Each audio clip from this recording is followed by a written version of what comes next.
kekurangan dan celah di dalam kehidupan kami, tetapi Roh-Mu yang memampukan kami untuk menyampaikan firman. Di dalam nama Tuhan kami Yesus Kristus kami telah berdoa. Amin.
Alkitab kita sebagai dasar khotbah pada pagi hari ini diambilkan dari Injil Yohanes bab 15. Injil Yohanes bab 15 ayat 1 hingga ke-7 yang demikian.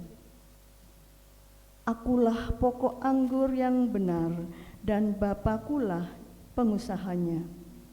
Setiap ranting padaku yang tidak berbuah dipotongnya, dan setiap ranting yang berbuah dibersihkannya supaya ia lebih banyak berbuah. Kamu memang sudah bersih karena firman yang telah kukatakan kepadamu. Tinggallah di dalam aku dan aku di dalam kamu, sama seperti ranting tidak dapat berbuah dari dirinya sendiri kalau ia tidak tinggal pada pokok anggur. Demikian juga kamu tidak berbuah jikalau kamu tidak tinggal di dalam aku. Akulah pokok anggur dan kamulah ranting-rantingnya. Barang siapa tinggal di dalam aku dan aku di dalam dia, ia berbuah banyak, sebab di luar aku kamu tidak dapat berbuat apa-apa. Barang siapa tidak tinggal di dalam aku, ia dibuang keluar seperti ranting dan menjadi kering, kemudian dikumpulkan orang dan dicampakkan ke dalam api lalu dibakar. Jikalau kamu tinggal di dalam aku dan firman-Ku tinggal di dalam kamu, mintalah apa saja yang kamu kehendaki dan kamu akan menerimanya. Demikianlah pembacaan firman Tuhan. Yang berbahagia ialah siapa saja yang mendengarkan sabda Tuhan, menanamkannya dalam hati dan melakukannya dalam kehidupan sehari-hari. Haleluya.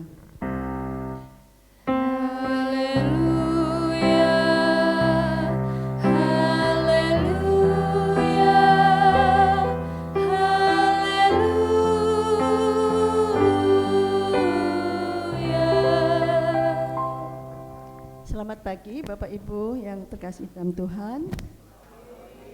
Sepertinya kurang semangat ya, belum sarapan. Selamat pagi. Ya, baru semangat. Oh, sudah sarapan. Bapak Ibu yang dikasih Tuhan, tadi kita sudah lihat refleksi atau menengok ke belakang 5 tahun yang lalu, dimulai dari peneguhan atau penahbisan Bapak Pendeta Slamet Waluyo. Ini tentu pada saat itu kita sangat bersuka cita karena kita memperoleh pembimbing rohani dalam kehidupan kita. Kemudian sukacita itu belum puas, tiba-tiba ada teror yang berupa COVID-19, di mana saya dulu tidak atau berharap atau menduga tidak mungkin sampai ke Indonesia. Ternyata antar benua cepat sekali, antar negara, antar provinsi, antar daerah, antar kelurahan, antar tetangga, ternyata malah dalam satu rumah bisa terkena COVID-19. Dari sana kita merasakan kedukaan bagaimana pemeliharaan Tuhan dalam kehidupan kita. Ternyata pemeliharaan Tuhan tetap berlangsung, tetap berjalan. Dari COVID-19 saya mengambil satu pelajaran bahwa gedung gereja yang semegah apapun ketika diserang oleh COVID-19 tidak ada artinya sama sekali. Jadi dulu saya tuh suka kalau melihat di pinggir jalan kita lewat ada gedung gereja yang megah, wah gedungnya bagus, yang tertarik pada gedungnya. Tetapi Tuhan menjawab ternyata bahwa gedung gereja bukan segala-galanya. Dan Tuhan tetap melayani kita melalui ibadah online. Artinya apapun yang terjadi itu tidak mengurangi pemeliharaan Tuhan di dalam hidup kita. Lalu dari tayangan tadi kita melihat begitu banyak keikutsertaan semua warga gereja, dari anak-anak, dari kona, dari pemuda, saya lihat seperti itu. Malah mbah-mbah juga tadi ikut bergoyang gitu. Saya juga kaget loh kok Mbah Yo ikut bergoyang. Artinya semua warga gereja ikut terlibat di dalam pelayanan, di dalam menyemarakkan kita bergereja. Bapak, Ibu, dan Saudara, tentu kita patut bersyukur dengan keadaan itu. Kita bersyukur anak-anak sekolah minggu kita mempunyai guru-guru yang berkualitas. Banyak yang berminat menjadi guru sekolah minggu, sehingga anak-anak kita sudah dibekali dengan firman Tuhan. Ini akan memberikan dampak yang luar biasa ketika dia dewasa. Demikian juga pemuda yang tergabung dalam PPRC, ada Mbok Emban yang begitu setia mendampingi. Kadang-kadang pemuda ini justru sebenarnya lebih sulit karena mereka sudah mempunyai komunitas sendiri. Nah ini kita harus bersyukur ada pelayan-pelayan Tuhan yang mau melakukan hal itu. Demikian juga organisasi wanita PWC, KWC, dan juga Adioswo yang ternyata mulai menggeliat di tahun 2023. Artinya di sini ada pemeliharaan Tuhan di dalam kehidupan kita bergereja. Oleh karena itu kita wajib bersukacita. Apakah Bapak Ibu juga bersukacita memperingati ulang tahun GKJ Beringin yang kelima ini?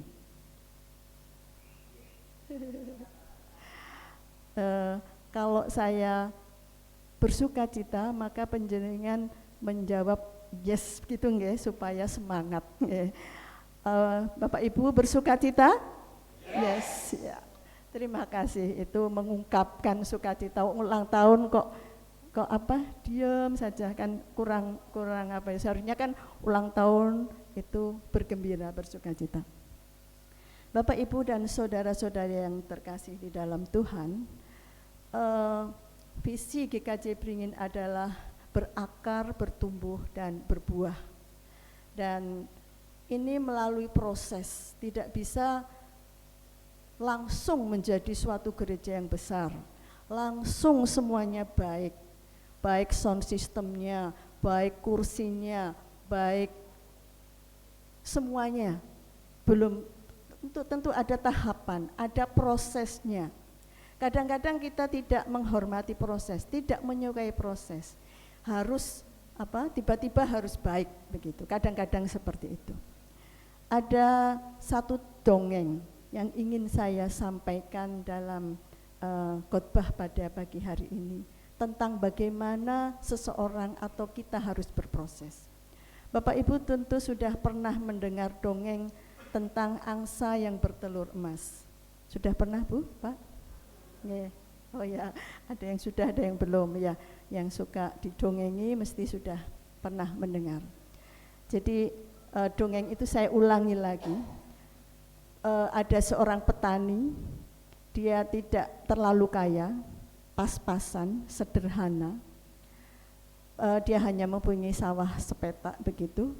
Ketika dia pulang dari mengerjakan sawahnya, sudah pulang, tiba-tiba di tengah jalan dia menemukan seekor angsa yang sakit. Lalu petani ini merasa kasihan. Angsa itu diambil, dibawa pulang, diobati, diberi makan dan seterusnya sehingga dia sehat kembali. Ketika suatu hari, ketika petani itu mau pergi, dia menengok si angsa itu, keadaannya bagaimana. Nah, ketika dia menengok angsa itu, dia terkejut, ternyata ada telur di sana. Telurnya bukan telur biasa, telur emas. Loh, dia sangat sukacita. Telur itu kemudian ditimang dan diperhatikan, apa ini benar-benar telur emas. Setelah itu dia jual, ternyata juga memang benar telur emas.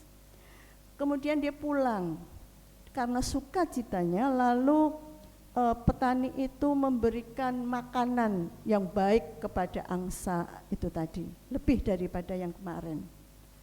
Nah, setelah itu keesokan harinya dia lagi melihat angsa itu. Kaget dia, telurnya tidak satu tetapi dua. Nah, ini membuat dia menjadi lebih bersukacita. Ini mungkin karena makanan yang baik dan terus. Kalau begitu supaya dia bertelur lebih dari 2, bisa 3, 4, 5, maka angsa ini akan saya beri makan yang lebih baik lagi dan lebih sering. Itu pun dilakukan. Keesokan harinya dia melihat angsa itu tadi, loh telurnya kok hanya 2, dan seterusnya, bahkan kadang-kadang 1, tidak pernah lebih dari 2. Lalu dia berpikir karena serakah, karena tamak, dia ingin segera terkenal, dia ingin segera membeli sawah yang lainnya, membangun rumah yang lainnya. Ini kelamaan ini, kok 2, 1 bahkan. Dia berpikir, lah ini karena dia bertelur emas, mestinya segala proses di dalam tubuhnya itu dari emas.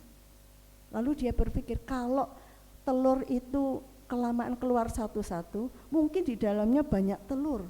Lalu dia berpikir demikian, sebaiknya saya sembelih. Dia berharap dagingnya dari emas, semuanya dari emas. Setelah disembelih, ternyata yang ada itu hanya angsa biasa. Dagingnya juga daging biasa, tidak ada emas secuil pun.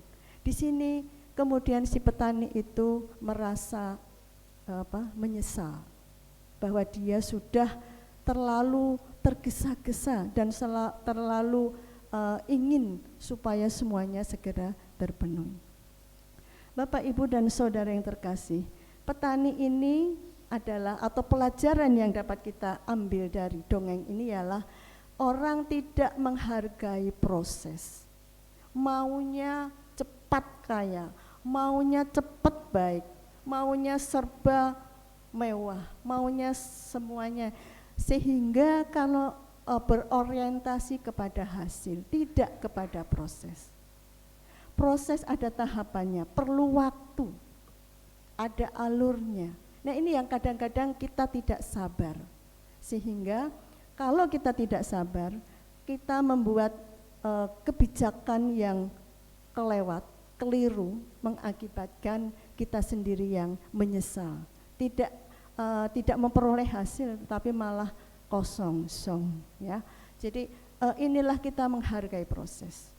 Demikian juga visi GKJ Beringin berakar, bertumbuh dan berbuah ini memerlukan proses. Tidak tiba-tiba menjadi gereja yang megah, gereja yang besar, semuanya dapat terlayani. Pelayan minggu khotbah, pendeta semua, setiap, tidak ada yang lain. Seperti di kota-kota besar bahwa ibadah mesti dilayani oleh pendeta dan seterusnya. Ada prosesnya, baru 5 tahun. Ibaratnya kalau manusia itu baru TK, langkahnya kecil, belum selebar orang dewasa. Balap lari jelas kalah, seperti itu. Jadi kita harus menghargai proses di dalam kehidupan kita. Bapak, Ibu, dan saudara yang terkasih, tema khotbah pada pagi hari ini diangkat dari visi GKJ Beringin. Dan tema khotbah kita adalah berakar, bertumbuh, dan berbuah di dalam Kristus. Saya ulangi, berakar, bertumbuh, dan berbuah di dalam Kristus. Berbuah, goalnya atau tujuannya ialah kita dapat berbuah di dalam Kristus, bukan buah-buah yang lain. Dan dari situ kita atau didasari dari Injil Yohanes pasal 15 ayat 1 hingga 7. Yang dikatakan di sana bahwa Yesus adalah pokok anggur dan kita adalah ranting. Pokok anggur tugasnya mensuplai energi, mensuplai kehidupan kepada setiap ranting-rantingnya. Supaya apa? Rantingnya supaya berbuah.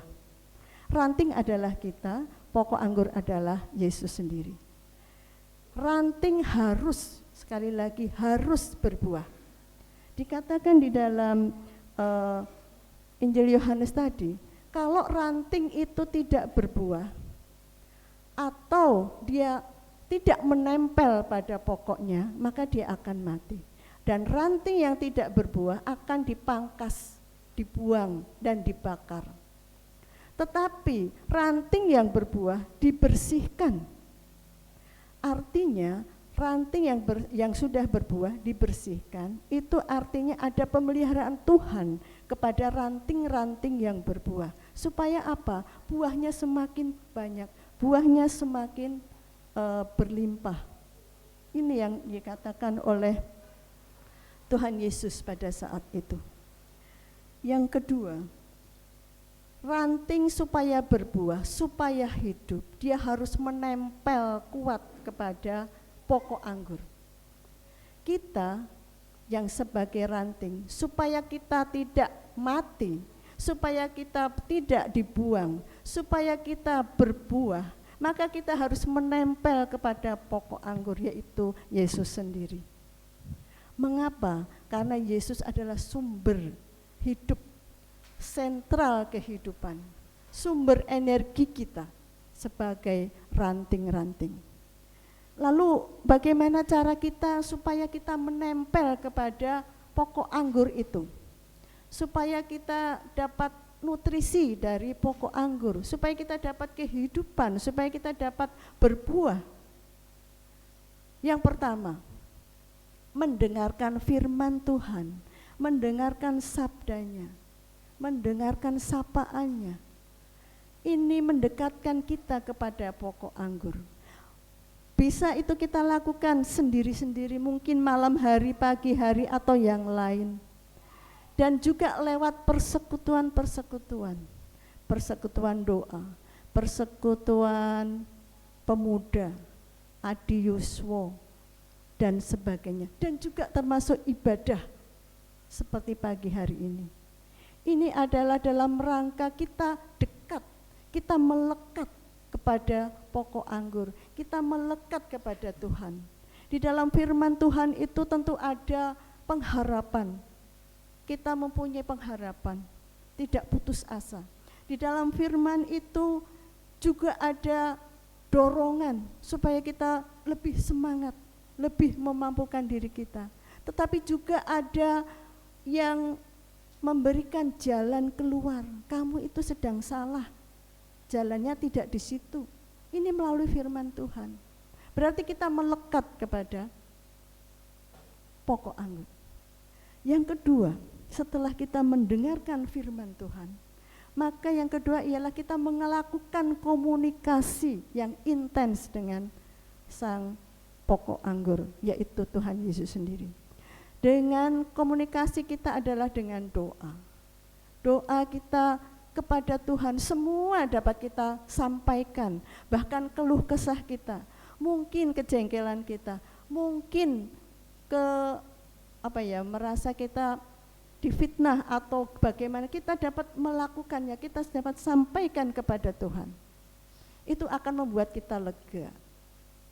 Dan saya yakin bahwa semua doa didengar, tetapi memang tidak semua permintaan kita itu dikabulkan.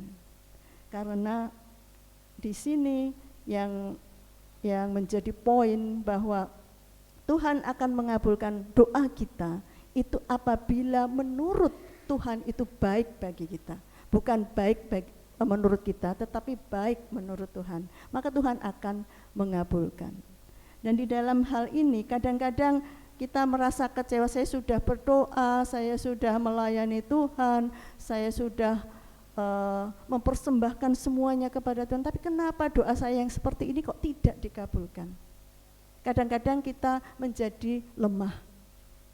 Nah, kembali kalau kita sudah lemah, kembali kita menerima firman Tuhan. Mungkin kita akan dikuatkan dari firman Tuhan itu. Dan yang ketiga, supaya kita melekat ke dalam pokok anggur, ialah kita harus berfungsi, berguna. Itulah yang namanya kita berbuah.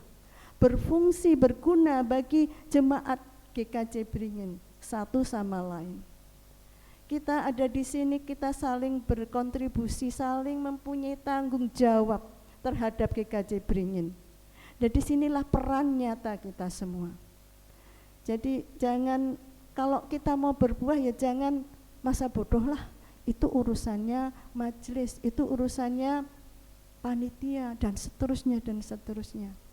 Berarti kita tidak berfungsi untuk menumbuhkan, mengembangkan GKJ Beringin. Ini yang tidak dikehendaki Tuhan. Artinya kita tidak berbuah. Buah-buah yang dikehendaki adalah buah roh. Buah roh itu ada sukacita, ada kasih, ada damai sejahtera, ada kejujuran, ada kesetiaan, ada pengharapan, dan ada pengendalian diri. Ini adalah buah-buah roh.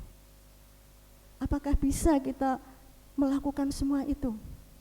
Tentu tidak bisa kalau kita tidak tinggal di dalam pokok anggur. Tetapi kalau kita mau melekat dan tinggal di dalam pokok anggur, semuanya dapat kita lewati. Seperti Rasul Paulus yang mengatakan bahwa semua hal dapat ditanggung, semua hal dapat ditanggung asal Kristus ada di dalam aku. Itu kesaksian Paulus.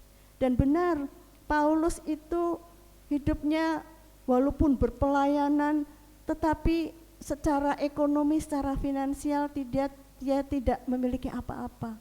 Tetapi seketika dia di penjara, dia juga dapat melayani umat, baik di banyak kota, di Roma, dan sebagainya, di Korintus dan seterusnya. Artinya dia berfungsi walaupun dia ada di penjara. Kalau kita, mungkin kita ada di penjara, itu orang-orang yang berbelas kasih pada kita, mesake. Tetapi Paulus tidak. dia tetap bersukacita dalam hal apapun. Karena dia yakin dan dia melekat pada pongkok anggur. Tidak ada yang dia takutkan jika Kristus di dalam aku. Selanjutnya di dalam bacaan kita dikatakan, hendaklah engkau tinggal di dalam aku dalam arti Kristus, dan Kristus tinggal di dalam aku. Artinya, kalau Kristus tinggal di dalam kita, dan selanjutnya ayat yang mengatakan bahwa firman Tuhan itu tinggal di dalam kita, dan Kristus tinggal di dalam kita, maka kita tidak perlu khawatir terhadap segala sesuatu. Kristus ada di dalam kita. Dan Kristus tinggal di dalam kita, artinya semua yang kita lakukan itu adalah mencerminkan wajah Kristus. Ada kasih. Nek ndelok wong Kristen ki rasane seneng. Dia mudah memberikan bantuan, tidak melihat latar belakang agama dan sebagainya. Kalau melihat orang Kristen itu ada sukacita, katanya seneng we. Padahal gajinya sama loh, utangnya sama, anaknya sama. Kok bisa dia itu seneng we, sukacita. Nah ini karena Kristus tinggal di dalam kita. Jangan sampai kita kehilangan Kristus. Kita harus menempel kepada pokok anggur itu. Bapak, Ibu, dan Saudara yang terkasih, kalau Kristus tinggal di dalam kita, yang adalah kita juga mencerminkan Kristus, wajah Kristus kepada semua orang, artinya Tuhan juga atau Kristus juga melindungi kita, memberi perlindungan kepada kita. Dan karena itu kita hendaknya juga menjadi pelaku firman. Tidak hanya firman itu tidak hanya kita dengarkan, tetapi kita lakukan dalam kehidupan sehari-hari. Kalau kita hanya suka mendengar saja tanpa kita melakukan, maka seperti ranting yang tidak berbuah, tidak berfungsi. Oleh karena itu dia akan dibakar, dibuang. Ibu, bapak, dan saudara yang terkasih, GKJ Beringin mencapai atau berada di titik atau berusia 5 tahun. Tentu di dalam usia ini banyak mengalami masalah. Masalah kita dengan gereja yang lain berbeda, tentu saja berbeda.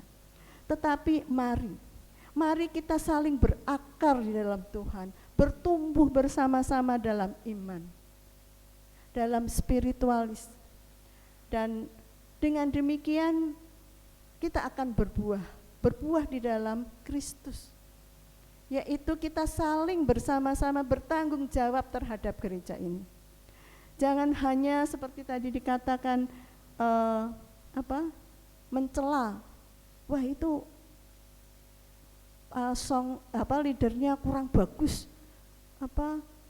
Suaranya fals. Cobalah gantian. Misalnya seperti itu. Jadi semuanya terlibat, jangan hanya bisa mencela tetapi tidak bisa melakukan hal yang baik, berpelayanan di gereja ini. Mari bersama-sama kita membangun, menumbuhkan gereja GKJ Beringin yang kita cintai dengan berbuah nyata di dalam kehidupan kita sehari-hari. Kiranya Tuhan Raja Gereja sendiri yang akan memberkati kita, segala usaha kita. Tuhan Yesus memberkati. Amin.